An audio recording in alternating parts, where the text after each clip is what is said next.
Excusez d'être venu en retard. Je ne sais pas quoi dire. En fait, ce n'est pas la première fois que j'écoute attentivement ce que dit notre ami Jean-Paul Michel du regretté Mohamed Khaireddine. Et ce n'est pas pour se jeter des fleurs.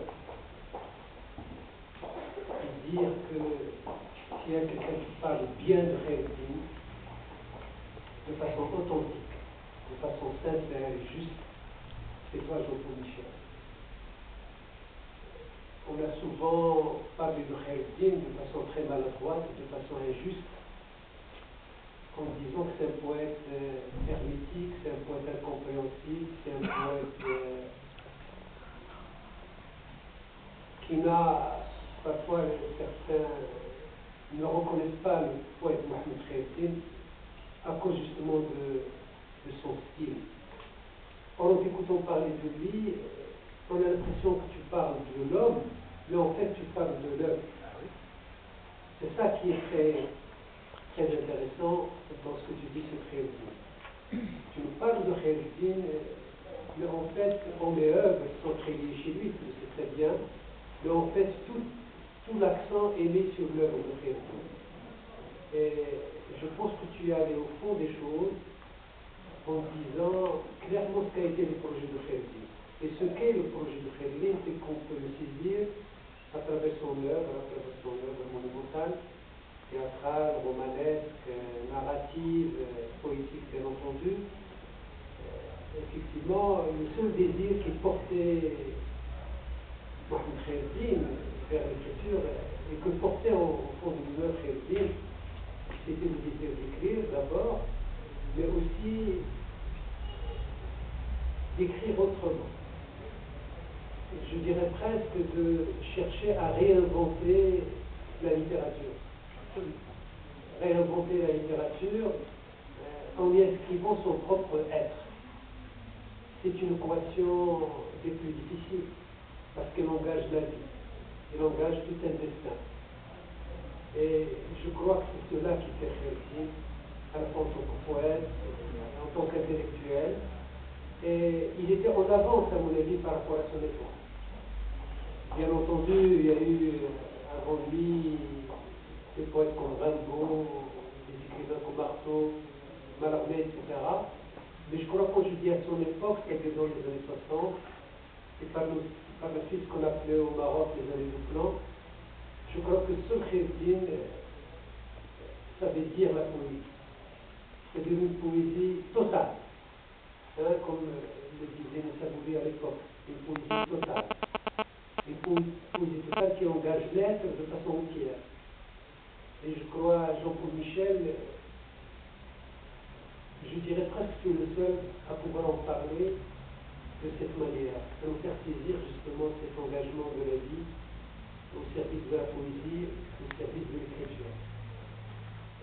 Khaireddine, pour nous Marocains, c'est quelqu'un qui est resté en marge de ce qu'on appelle la littérature en tout cas consacrée, la littérature reconnue.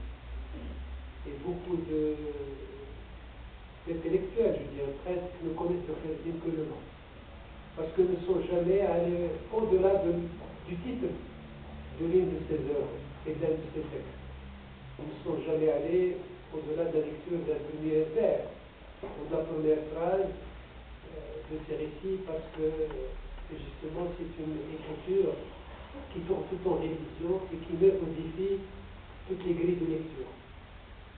Et on ne peut pas aller vers Khaireddine, vers l'œuvre de Khaireddine avec des outils conformistes, avec des outils, je dirais presque de la classe, des outils classiques. Bien sûr. Je crois qu'il faut tout autre engagement pour pouvoir aller au fond de l'œuvre de Khaireddine.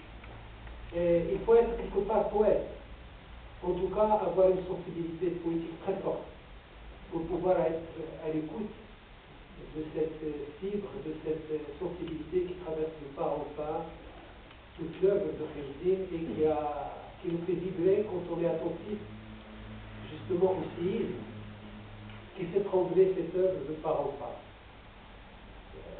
Je t'ai écouté ici même, dans des cercles un peu restreints, en public, à Casablanca. Et mon admiration, excuse-moi de te dire, je sais que tu n'aimes pas ça, tu n'aimes pas beaucoup ce discours. Et c'est aussi peut-être qu'en parlant de Khayr-Din, tu parles de toi-même. Et je te dis honnêtement, j'ai lu certains de tes textes, et ton œuvre n'est pas loin de celle de Khayr-Din. Il y a quelque part de correspondance. Il y a une sensibilité, il y a une matière, il y a une épaisseur, il y a une texture. Je crois que ces deux œuvres-là sont faites de la même texture. Parce que ce sont deux œuvres authentiques et très sensibles et interpellatives, justement, à l'égard de l'existence, à l'égard de l'être et de ce qu'est l'être aujourd'hui, ce que peut être la vie aujourd'hui. Malheureusement, aujourd'hui, on assiste à une braderie de la vie. Une braderie de la vie. La vie ne vaut rien, pratiquement. On tue en plein centre de Lyon, de Paris, avec des armes de guerre. On le fait depuis longtemps à Beyrouth. On le fait depuis également, il y a quelques années, en Irak. On le fait en Somalie. La vie est devenue quelque chose pour laquelle on ne tient aucun respect.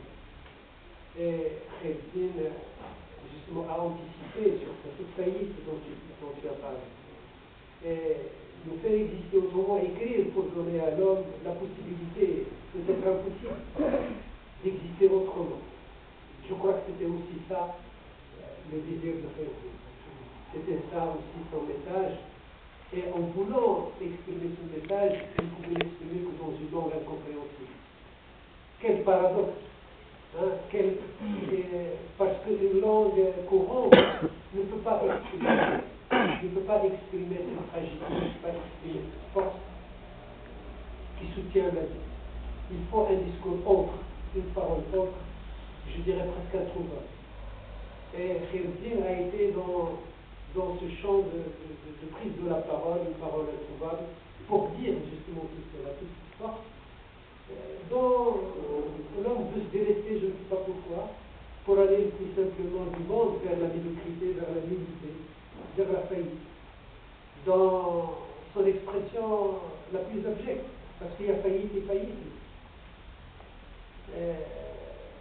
Qu'ai-je à dire de plus, sinon t'exprimer mon admiration pour la façon de parler de Khayr-Din, son œuvre aussi.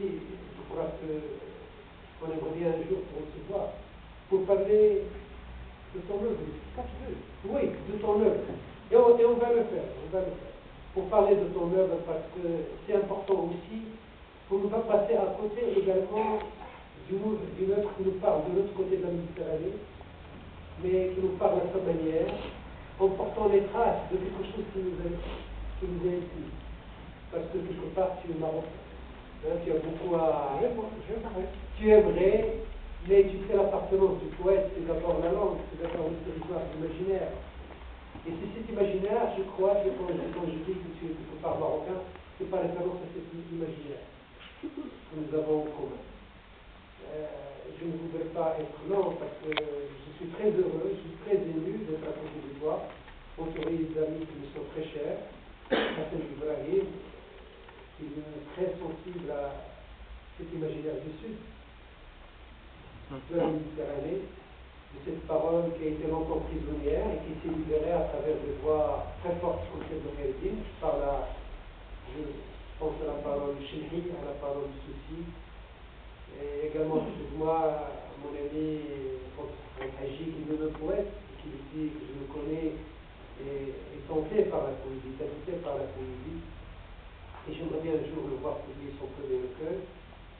Il y a également un passionné d'écriture, un passionné de la lettre, un passionné de la mystique aussi, Shakib Tazi. Donc je suis très heureux. Et puis devant une telle assistance très attentive, très intelligente. J'en suis certain, j'ai plein d'amis dans l'assistance, de collègues, d'étudiants. C'est un grand moment ce soir. Jean-Paul Michel. Merci d'avoir fait.